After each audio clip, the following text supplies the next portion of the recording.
K리그의 감독 이동이 굉장히 크게 일어났습니다. 전북 현대는 거스포획 감독이 갔고, 무엇보다 강원의 윤정환 감독이 인천 유나이티드로 갔습니다. 그리고 K리그의 전술가로 평가받던 정경호 수석 코치가 강원 FC의 감독이 됐고, 이정효 감독이 떠날 거라 유력했던, 내가 욕을 그렇게 먹었던 이정효 감독이 광주 FC에 잔류를 했습니다.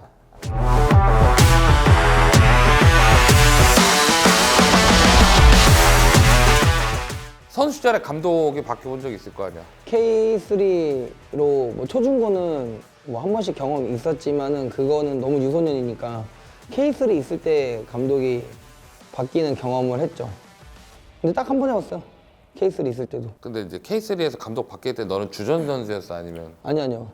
K3 맨 처음 들어갔을 때도 파주 시민축구단 있을 때 그때도 후보였고, 그다음에 감독님 바뀌어도 후보였고, 이제 팀 이동을 한 해 끝나고 이동했을 때는 이제 뛰기도 하고 교체로도 들어가고 했었는데, 어쨌든 감독님 바뀔 시절에는 다 후보였어. 내가 수원 삼성의 팬으로서 수원 삼성의 감독이 무지하게 바뀌었단 말이야. 많이 바뀌었지. 그 전북 현대도 김상식 감독 이후, 그러니까 김상식 감독부터는 좀 자주 바뀌는 편이었지. 많이 바뀌었던 것 같아. 네 번, 5번 정도면 사실 많이 바뀐 거니까. 강원 같은 팀이야 뭐 말할 거 없고. 사실은 일단은 감독이 바뀌는 입장에서 제일 물어보고 싶었던 게 그거였지. 감독이 많이 바뀌어. 어떻게 보면은 그런 생각하는 적 있어요. 뭐 생활체육이지만 내가 감독이긴 하지만 구단주기도 하잖아. 내가 감독 교체를 몇 번 시도한 적이 있어.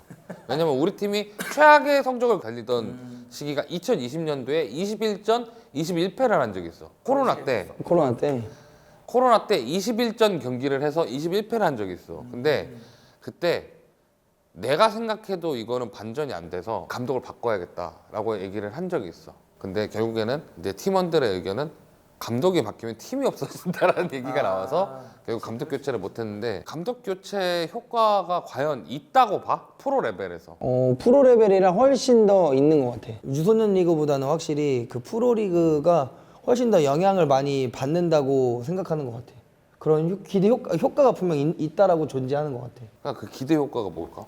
첫째, 물론 주전인 선수들은 사실 어떤 감독이 와도 어느 정도는 내가 이 팀에 이 정도로 평가를 받고 있고 그래서 주전을 뛰고 있다라는 걸 말하진 않지만 당연히 누가 봐도 몸 안에 내장되어 있는 생각들이니까 그런 것 같은데, 후보 입장에서는 그 감독님 교체 전과 후에도 계속 후보였지만 감독님이 새로 오신다고 할 때 뭐 주전도 다 포함해서 그 감독님의 스타일이 어떤지, 성향은 어떤지 막 수소문도 하게 되고, 선수들도 그러면 이제 내가 지금은 주전은 아닌데 감독님이 오셨을 때 나랑 성향적으로 조금 뭔가 맞는다면 주전으로 깨찰 수 있는 그 틈새가 분명 보이지 않을까? 그럼 결국에는 되게 한 팀이 이루어져서 꾸려질 때 30명에서 35명 정도 있었던 것 같아.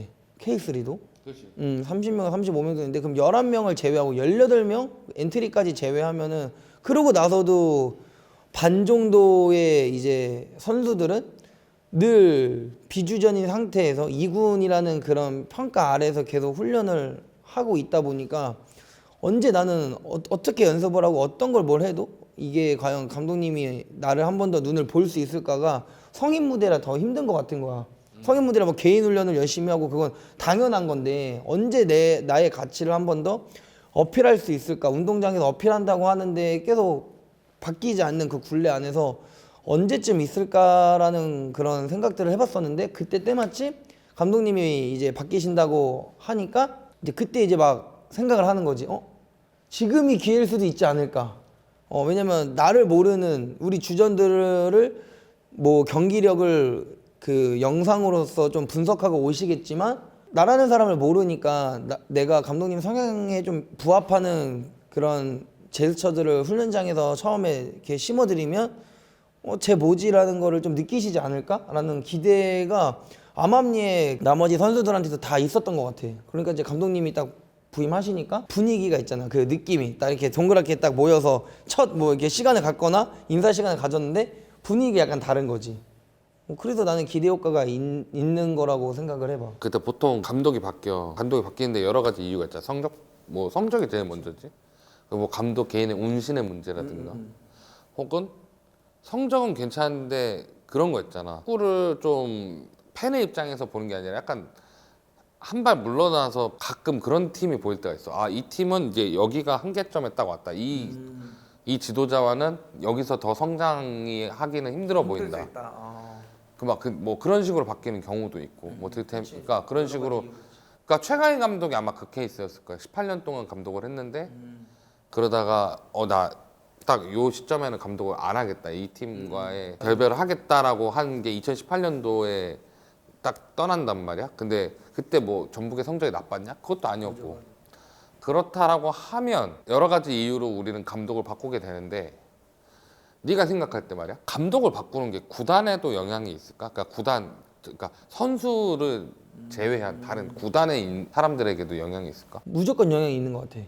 근데 내가 K3 있을 때도 이제 구단 그 프론터들이 움직여 주잖아. 감독님, 코치님이랑도 매일같이 미팅을 하셨거든. 근데 그때도 분위기가 다를 수밖에 없는 게 뭐 물론 대화가 잘 되는 감독님하고 프론터들 일을 한다면 조금 더 유연함이 돋보일 수 있는 일들도 분명 있었던 것 같고, 뭐 예를 들어 회식을 해본 적이 딱히 해본 적이 없는 분위기의 팀이었는데 감독님이 오시고 나서 프론트랑 얘기하고 나자마자 뭐 선수들도 이런 감지를 하잖아.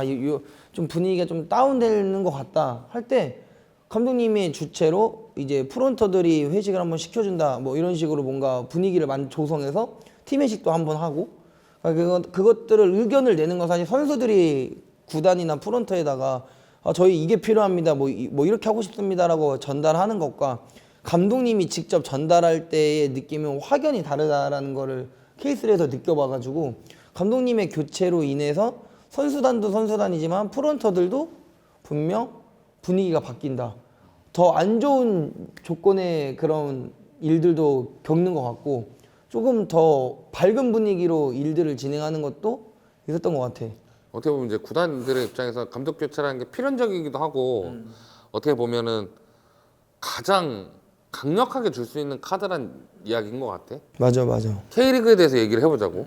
이제 감독 이동이 진짜 올해 좀 큰 것 같아. 좀 많이 있는 것 같아. 정경호 코치에 대한 얘기를 들어봤나? 뭐 선수들한테 좀 스파르타한 게 앞면에 깔리지만 뒤에는 엄청 부드럽다라는 거 정도만 나는 들어봐가지고 잘 몰라. 이게 어찌됐건 언론이나 이런 거에 대해서 얘기가 도는 케이스는 정경호 코치가 김천 상무 이제 수석 코치를 하고 성남에서 수석 코치를 하고 지금 강원에서 수석 코치를 하고 있어. 근데 엄청난 전술가래. 전술가. 그러니까 그래 보이긴 해. 김남희 감독이 매니지먼트형 감독이어서 정경호 코치를 데려왔고 윤정환 감독 있을 때도 정경호 코치가 수석 코치로 갔는데 결국에는 이제 윤정환 감독이 연봉을 올려달라는 거에 대해서 강원은 노를 했고 결정은 이제 내부 승격이었단 말이야. 윤정환 감독이 어느 정도 그냥 어설프게 뭐 6위 5위 한 게 아니잖아. 맞아. 준우승을 했잖아. 준우승했지. 우승의 문턱까지 완전 다 갔던. 그치. 후반기에 몇 경기 한 두 경기 말아먹은 게 컸지만 정경호 코치가 요번에 강원 지휘봉을 잡으면서 그 유튜브 장 코치의 축구 보는 눈이라고 하는 축구 전술 분석하는 유튜버 겸 스페인에서 이제 UEFA B를 딴 비선수 출신 코치가 요번에 전력 분석 코치로 합류를 하는데 그게 정경호 감독 픽이라 하더라고. 그래서 본인이 원하는 코칭 스태프를 꾸릴 때 본인이 직접 전화를 해서 지금 팀을 꾸리고 있단 말이야. 과연 강원과 정경호 감독의 올해는 어떨까? 왜냐면 리그에서 강력한 퍼포먼스를 보여줬던 라이트백인 황문기가 올해부터는 K4에서 뛰어. 공익 때문에. 그리고 뭐 알다시피 양민혁 미친 활약 이제 고3짜리가 11골 6도움을 했다니까. 토트넘에 갔어. 맞아. 강원은 올해 돈을 좀 푸는 것 같은 게 이제 주요 선수들을 좀 지켰어. 그러니까 이유현이라든가 맞아.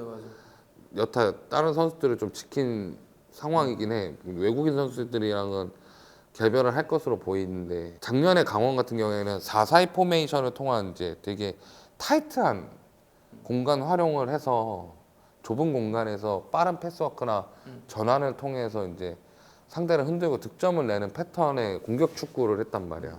그게 정경호 감독이 왔을 때 종전에 4-4-2를 쓸 것인지 아니면 근데 일단 감독 교체에 대한 거니까 단순히 어쨌든 정경호 그 감독님이 지금 그런 비선수 출신 말했던 그 유튜버로서 전술가 이런 걸 좀 이렇게 찍는 그런 분을 초빙했다는 거는 사실 요즘에는 축구 물론 감독 코치 말고 다른 분야의 이제 코칭 스태프들도 보면 피지컬 트레이너 아니면은 뭐 멘탈 트레이너 보면 사실 선수 출신인 사람들도 많겠지만 그런 분야들은 또 필요하지만 비선출들도 그런 자리에 앉아서 많은 활동을 하고 있잖아.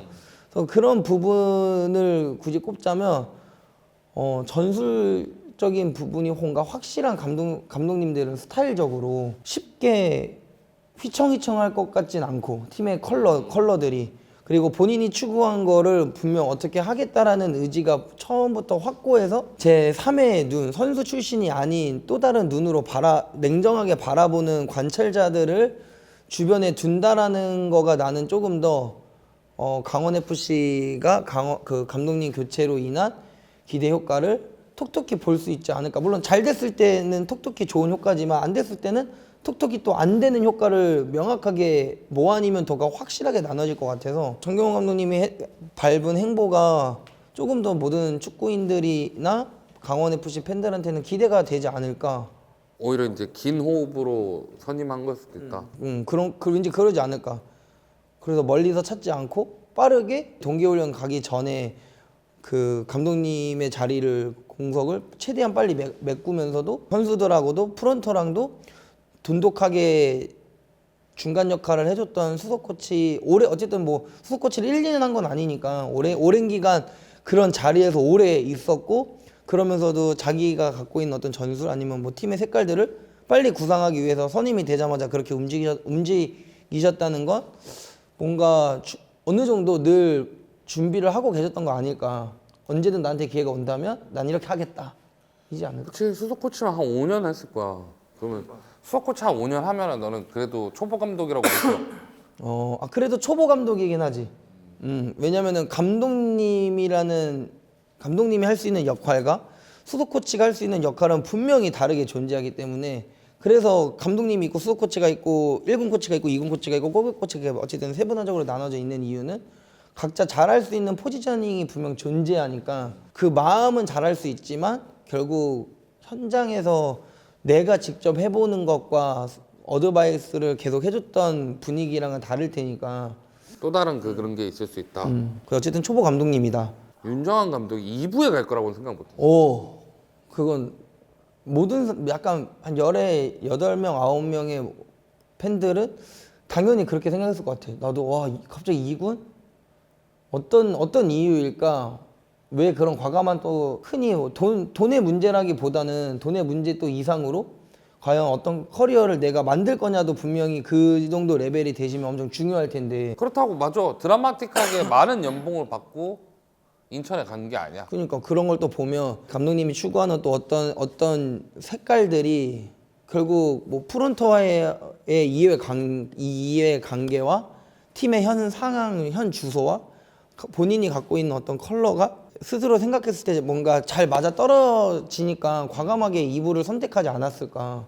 그러니까 난 개인적으로 윤정환 감독이 K리그에서 일단 강원보다 좀 더 자본력이 있는 팀 아니면 J리그로 갈 것 같았어. 다시. 왜냐면 이러나 저러나 윤정환 감독이 J리그에서 낙도 있지만 맞아. 등도 있었고 드템의 사간토스를 우승권까지 답정시켰던 것도 있었고 뭐 지금 다시 강등됐지만 세레소 오사카를 2부 때 부임을 해서 일부러 승격 올려서 그 다음에 바로 승격한 해 바로 3위를 차지하면서 뭐 1왕배를 우승한다거나 뭐 이런 성과들을 낸 적이 있어서 J리그에 갈 수도 있겠다라고 생각은 했고. 근데 또 지금 약간 그 형이 말한 이력으로 보면 그런 이유들이 인천을 한 이유 중에 제일 큰 배경일 수도 있겠다 생각이 갑자기 확 드네.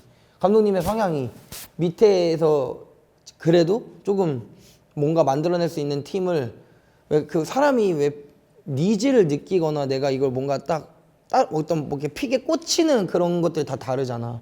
근데 맞아. 네 말만 따라 윤정환 감독이 사간토스 때도 그렇고, 그러니까 세레소도 그 오사카의 그 간바 오사카랑 세레소 오사카 두 팀인데, 간바 오사카는 강팀인데 세레소 오사카는 상대적으로 좀 떨어지는 팀이긴 해. 사간토스 그렇고, 물론 실패한 경우 제프 유나이티드 치바, 제프 유나이티드 치바 같은 데서는 승격 못했고, 근데 얘기 들어보니까 좀 그런 데서 희열감을 내가 뭔가 만들어내는 어떤 그 장면들이 그거에 좀 희열감이 있는 거지 않을까. 난 반대로 일에 대한 그 중요도에서.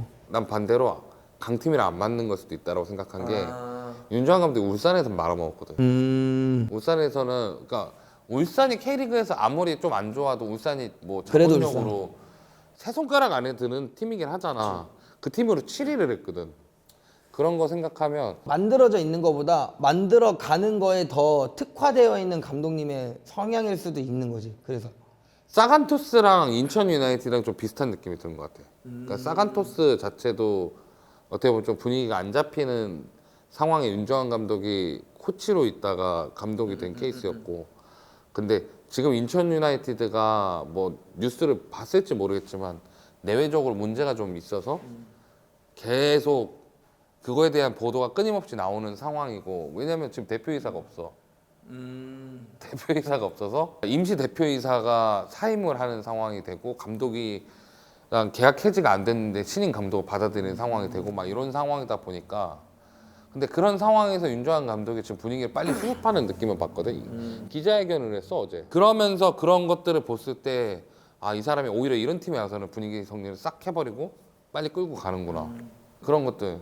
그래서 너는 윤정환 감독이 이걸 한번 물어보고 싶어. 그러니까 2부에 있어서 내가 굉장히 예민하거든.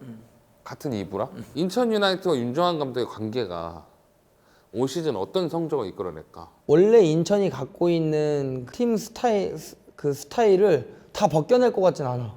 그러니까 갖고 있던 원래 좀 선수비 후역습 분위기. 그 분위기를 이어가는데 빌드업 장착이 조금만 좀 잘 되면 엄청 더 폭발적인, 그러니까 인천 하면은 딱 떠오르는, 축구 팬들 인천 하면은 그래도 막 끝까지 살아남는 막 불굴의 의지, 어떻게든 마지막까지 끌고 가는 이런 그런 분위기의 팀이잖아. 거기에 조금 전술 전략적인 부분이 조금 잘 가미되면 더 무서운 도깨비 같은 팀이 되지 않을까. 나는 그런 생각을 해. 그러면은 이거는 이제 지도자니까 물어보고 싶은 건데, 인천은 지금까지 거의 10년이 넘는 시간을 백스리 베이스로 축구를 했어. 근데 윤정환 감독은 엄밀히 말하면 백포 베이스잖아. 그러니까 백스리와 백포가 간극이 좀 크잖아. 크지. 윤정환 감독은 인천에서 백포를 쓸까? 쓸 것 같아. 쓸 것 같아? 그거만큼은 쓸 것 같아. 그렇게 해도 후 역습을 이어가는 공격 전개는 얼마든지 할 수 있으니까. 그러니까 올해 강원이 사실 진짜 4-4-2로 어떻게 보면은, 그러니까 메인 스트림에서도 많이 쓰는 전형은 아니잖아 4-4-2가. 나 그거 궁금해. 오히려 이런 건 형이 더 훨씬 잘하니까. 세레 오사카 있을 때랑 그 사간토스 있을 때에도 윤정환 감독님은 계속 포백으로만 유지하면서 팀을 만들어 나간 케이스야? 이 감독은 가장 중요한 포메이션이 4-4-2야. 그럼 인천에서도 과감하게 포백을 만들어가지 않을까. 나는 왜 물어봤냐, 혹시 3백을 쓴 적이 있었으면 감독님들도 결국 다 상대 팀들을 전략을 고민하고 분석하고 매 경기를 매주 고민하면서 전략을 준비하는데, 당연히 윤정환 감독님 뭐 포백일 거다, 포백에서 이런 형태를 계속 쓸 거다, 이런 이미지가 당연히 있잖아. 그 감독의 성향을 당연히 알고 있는 다른 감독님도 다 알고 있으니까. 이게 수비 방식의 차이일 수도 있는데, 우리나라의 K리그에서 백스리를 많이 쓰는 이유 중에 하나 그거잖아. 우리는 수비를 선으로 하는 경향이 있잖아. 선. 그치. 그러니까 백스리에 윙백 내려서 선으로 만든다거나. 그런데 윤정환 감독은 4-4-2를 많이 쓰는 이유 중에 하나가 4-4-2가 이 공간에 대한 컴팩트한 압박이 되잖아. 압박에 대한 개념이 굉장히 빡세게 갖고 있는 감독 중에 하나가 윤정환 감독이라서 나는 사실은 선으로 하는 수비를 그렇게 좋아하진 않아. 그러니까 축구가 지루해지니까. 지루해질 수도 있는데 또 아닐 수도, 어떻게 맞냐도 아닐 수도 있긴 하니까. 근데 일단 우리나라의 대부분 K리그는 그냥 이거는 너의 입장이나 내 입장은 그치. 다이나믹한 축구를 보기에는 좀 어려운 그러니까 선의 수비는 사실 그런 게 있는데 압박 수비를 그러니까 지도자들이 압박 수비를 계속 얘기하는 이유 중에 하나는 압박 수비를 하면 축구가 다이나믹해져. 일단 속도감이 빠르니까. 그래서 다들 갖고는 있는데 당장에 이제 목이 걸려 있으면 나 같아도 선수비 할 것 같거든. 그런 것들을 봤을 때 인천에 올 2부 리그도 기대가 되면서 내 입장에서 좀 불편하다. 그치, 그럴 수 있지. 그 뭐- 수원 삼성의 팬으로서 맞아, 그럴 수 있지. 광주의 이정효 감독이 잔류를 했는데 근데 이제 지금 문제는 뭐냐면 광주가 영입 금지 징계가 안 풀려 있어. 안 풀렸잖아. 왜냐면 재정 건전화 위반. 그러니까 FFP라고 서양권에서는 이제 그렇게 되지만 FFP가 지금 풀리지 않을 기미가 보이는데 광주시에는 또 추경을 할 생각은 없고 시의회가 통과를 못 해갖고 근데 뭐 부분 지금 추경이 돼서 7억 정도를 또 추경 받기로 했다고 하는데 뉴스 보도를 찾다 보면은 광주의 지금 현재 그 재정적인 상태가 그렇게 간단한 상태는 아니라고 하더라고. 근데 이정효 감독이 결국에 남기로 했고 왜냐면 그럴 만한 이유는 있는 게 아직 아시아 챔피언스리그 엘리트 남아 있으니까. 리그가 2경기가 남아있는데 광주 FC는 지금 계산적으로 내가 봤는데 2경기를 다 줘도 16강에 가. 그러니까 그런 것들이 좀 끼어 있지 않았나. 지금 얘기 나오는 게 허율 그리고 뭐 정호연, 아산이 이런 선수들이 지금 이적설에 아산이는 계속 얘기 나오는 것 같던데 이적설이. 아산이는 지금 뭐 J리그건 전북도 지금 아산이 노린다는 얘기가 있고 그리고 중국도 노린다는 얘기가 있고 근데 아산이는 어쨌든 현역 국가대표잖아. 그러니까 아산이 정호연은 지금 울산생이 지금 울산 얘기가 진하고 허율도 지금 또 얘기가 진한데 만약에 이렇게 지금 이렇게 거론된 세 선수가 어떻게 보면은 지금 이정효 감독 축구의 코어잖아. 아산이는 아닐 수도 있어. 아산이 안 쓴 기간이 좀 있어서. 근데 또 요즘에는 잘 활용해서 기용해서 잘 하니까. 근데 이정효 감독이 일전에 또 한 얘기가 있었어. 일주일이면 나는 내 축구를 다 입힐 수 있다. 광주가 올해 그러니까 그 전에 돌풍을 일으킨 거와 별개로 올해는 7위를 했단 말이야. 이정효 감독이 올해 그러니까 더 힘들어진 시간이 되는 거는 맞지. 자명한 상황이잖아. 내년이 진짜 물음표인 팀 같아. 광주는 어떻게 될까? 내년에 좀 버틸까? 아니 그러니까 그래도 물음표 같아. 아예 감이 안 돼. 진짜 너무 추측이 안 돼. 사실 그 전북 얘기 막 나오고 이 감독님 이적설이 막 나왔을 때는 그냥 그래 이렇게 뭔가 그냥 정말 후순위적으로 그냥 그래 광주 이렇게 되게 어차피 될 거였는데라고 했을 수 있었는데 잔류를 하니까 또 잔류를 한다고 이제 얘기가 딱 나오니까 과연 어떤 축구를 다시 어떻게 하실까? 과연 만약에 주전급 선수들이 다 나가고 나서 새로운 주전급 선수를 다시 받는다고 해도 아까 걸려져 있는 문제들 때문에 선수를 수급해서 좋은 선수를 기용하는 게 진짜 훨씬 더 어려울 텐데 지금 있는 선수들이야 어쨌든 그럼에도 불구하고 데리고 있는 선수들이니까 기용 가능했지만 과연 어떻게 또 변신이 될까? 안 될까? 이런 좀 너무 물음표인 것 같아. 제일 물음표인 것 같아. 1부, 2부 통틀어서 사실적으로는 제일 물음표이지 않을까. 지금 상태가 호전 안 되니까 이 드라마틱하게 호전이 돼서 다만 선수 한두 명이라도 괜찮은 선수를 영입할 수 있다라고 하면 모르겠는데 지금 상태가 지속된다 그러면 진짜 강등 1순위겠지. 나는 FC 안양보다 강등 당하기 쉬운 상황이 아닐까라고 생각이 들지. 그게 그러니까 감독발도 있지만 감독이 중요하긴 하지만 진짜 그런 거 있잖아. 왜 팀의 코어, 팀의 에이스가 되는 그런 자원들이 있잖아. 왜냐면 광주가 더 무뎌지기 시작한 거는 여름에 엄지성이 나가면서였거든. 그래서 광주는 진짜 이정효 감독을 못 잡았으면 알죠. 내후년부터는 그 K리그 3까지 강등됐어. 맞아.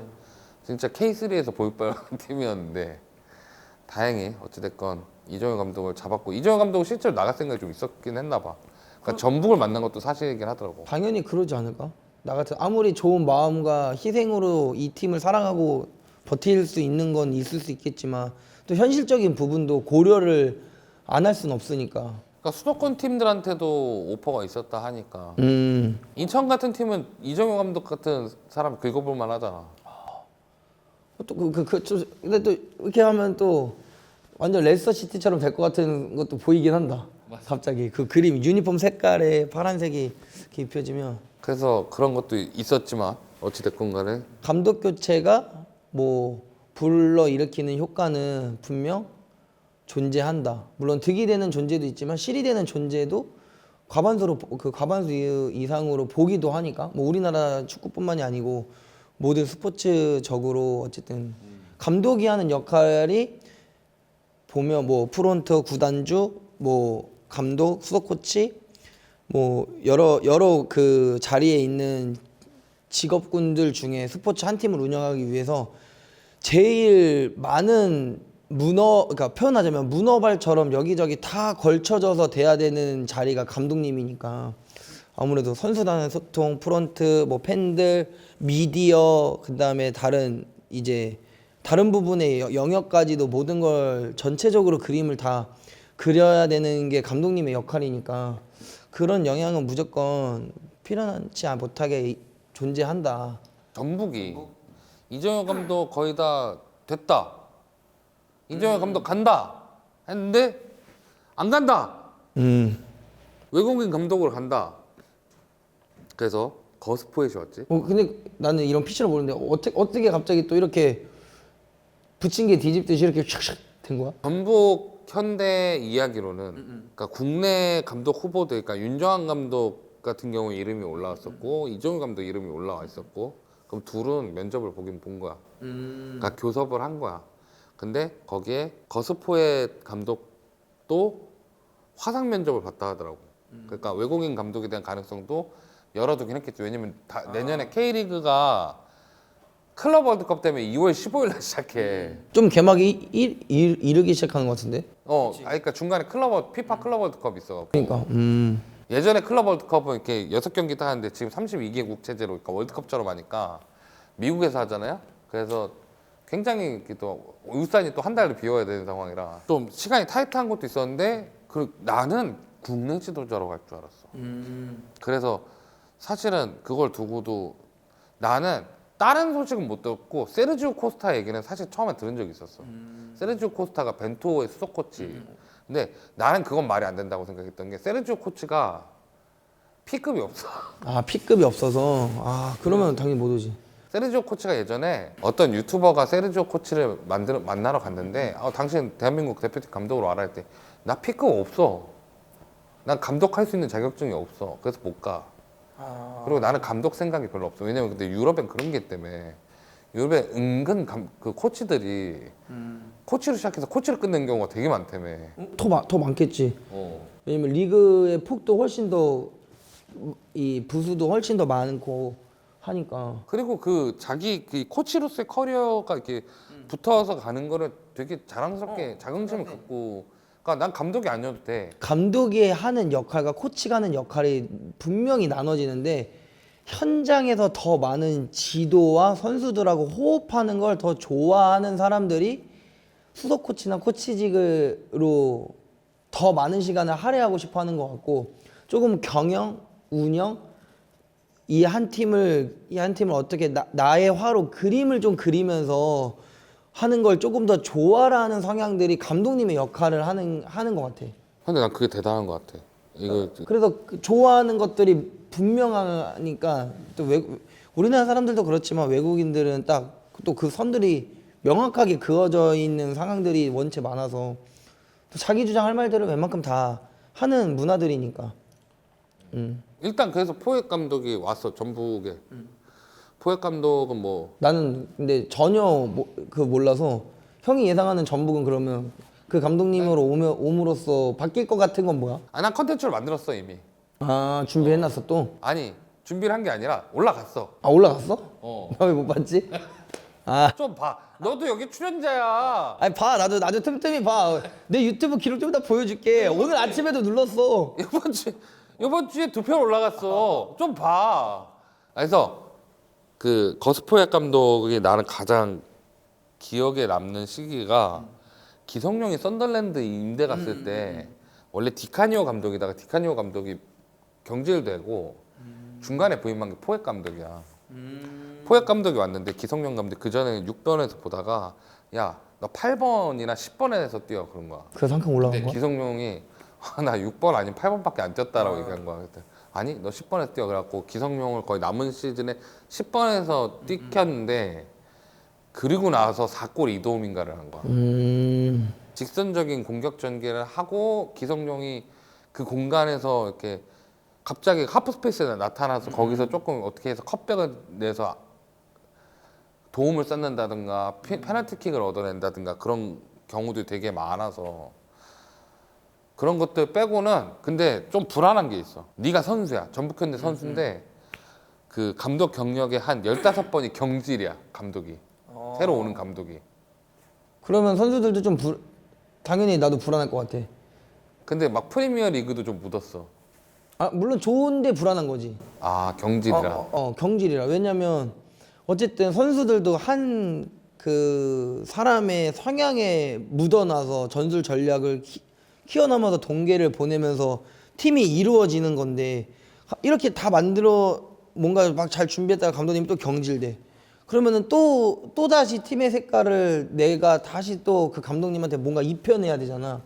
그럼 선수단도 사실 그게 힘든 일이니까 감독님이 여기는 무조건 왼손으로 숟가락을 왼손으로 젓가락질을 하는데 여기는 무조건 오른손으로 숟가락질만 하라고 그러면 선수단은 여기에 맞춰놨는데 또 여기에 맞춰야 되고 이걸 안 하면 또 언제 내가 어떻게 될지 모르니까 또 안 되는 걸 자꾸 하다 보니까 선수들은 감독님이 원하는 색깔대로 무조건 맞춰져서 움직여지는데 이 감독님 밑에서 한참 잘 올라오고 있다 싶을 때 뭔가 경질이 되면 또 다른 스타일에 또 짧은 시간 내에 후다닥 맞춰야 되니까 사실 그래도 동계훈련이 꽂히잖아. 그 기간 안에 팀이 한두 달 동안 잘 정비해서 선수와 감독님이 하나로 만들어지는 기간을 두고 1년을 돌아가는 건데 이 스포츠도 과학적으로 데이터적으로 보면 근데 그런 기간을 만들어 놨다가 몇 경기 만에 경질돼서 또 다른 걸 만들어낸다. 그거 쉽지 않다라는 거지. 선수 입장에서도 특히 전북 같은 팀은 감독님의 영향이 분명 좋은 것도 맞지만 또 경질의 이력이 많은 것도 선수들은 분명 고민하고 어떤 나름대로의 그 멘탈 관리를 하지 않을까, 더 많이 해야 되지 않을까라는 생각이 드는 거지. 포획 감독이 다른 인터뷰에서 대표팀 감독 후보였잖아. 대표팀 감독 후보일 때 다른 인터뷰에서 보면은 이 사람이 분석 능력은 좀 있는 것 같아. 대표팀의 가장 큰 지금 약점 9번이다라고 얘기를 하면서 지금 이 팀에는 9번 후보가 너무 없다. 그런 것들을 얘기할 때 그러면 자기 같은 경우에 대안도 얘기를 하더라고. 그러니까 자기가 A팀만 보는 게 아니라 U23팀 경기까지 본 거야. 그러면 거기에 이영준이라는 애가 좋더라. 그런 것까지 이제 얘기를 하고 이번에 전북이랑 협상할 때도 그렇게 얘기했대. 내가 봐야 될 경기 영상을 몇 개를 골라달라. 내가 그 경기를 토대로 팀을 분석해서 한국에 입국을 하겠다. 그런 것들을 보면은 이제 포획 감독이 그리스 대표팀과는 이제 계약 만료로 끝난 작년 3월에 아니 올 3월에 2024년 3월에 그리스 대표팀이 유로에서 탈락하면서 계약이 끝났는데 사실은 엄밀히 말하면 이렇게 이름은 큰데 경력은 빈약한 감독은 맞지. 나 개인적으로는 윤정환 감독이랑 비슷하게 그러니까 모티베이션을 주는 능력이나 선수단을 아우르는 능력은 좋아. 그래서 그런 분위기가 일단 확 잡히면 선수단 체급이 워낙 높으니까 그런 거에 있어서 좋을 것 같고 다만 불안점은 이 감독이 썬더랜드 때부터 봤지만 플랜 B가 좀 약해. 그러니까 자기가 코어라고 생각하는 핵심 선수 두세 명이 나가버리면 성적이 수직 낙하를 해. 그런 부분들은 좀 불안하지 않을까. 올해 전북이 1년만 그냥 딱 이 선수들로만 가겠다라고 가정하면 빠져나가지만 않는다면 말한 대로면 훨씬 더 나은 방향을 더 강하게 제시할 수 있는 감독님이신 것 같으니까 올해 일부에서의 어떤 바뀐 체제들 안에서 보면 그것도 또 팬들이 보는 관점에서 재미가 있긴 하겠네. 그러면 정리하면서 자 감독 바뀐 팀들 K리그 1의 전북 그리고 강원 그리고 광주도 포함을 해서 이 세 팀은 각 그러니까 12개 팀이다. 몇위. 전부 3위. 3위. 울산이 올해 또 1위다. 아니? 그러면 수원FC? 아니? 서울이나 포항이 1위 갈 것 같아. 서울, 포항. 아 그거 한 번 할 것 같아. 올해 어. 그렇지.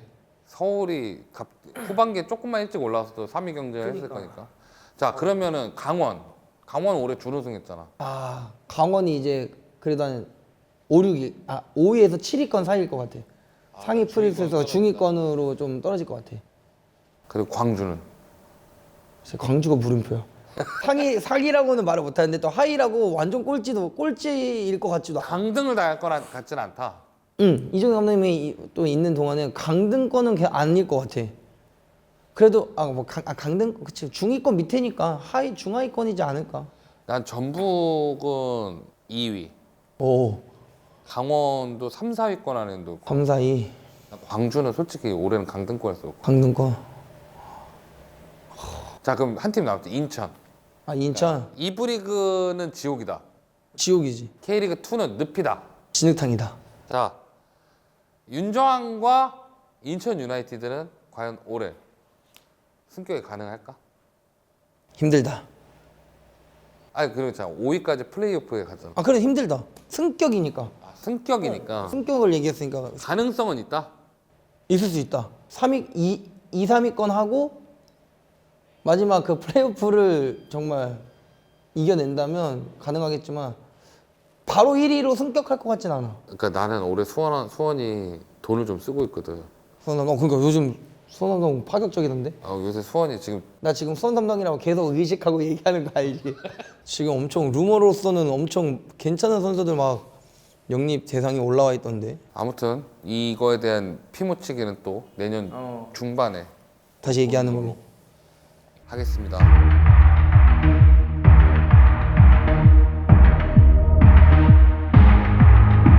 K리그의 감독 교체에 대한 이야기를 선수의 경험에 있어서 감독 교체에 대한 효과와 감독 교체에 대한 분위기에 대한 이야기를 해봤고, 감독 교체에 대한 팀들에 대한 그런 이야기들을 하면서 내년 시즌을 좀 예상을 해봤습니다. 여러분들은 또 이 바뀐 감독들이 또 어떤 성적을 낼지 한번 같이 댓글로 통해서 같이 얘기해 보시면서 서로 싸우지 마시고요. 싸우실 거면 저는 끼어들지 마시고요. 그렇게 잘 서로 토론해 봤으면 좋겠습니다. 지금까지 스냅앤 푸토 장동이었습니다. 담요리였습니다. 감사합니다.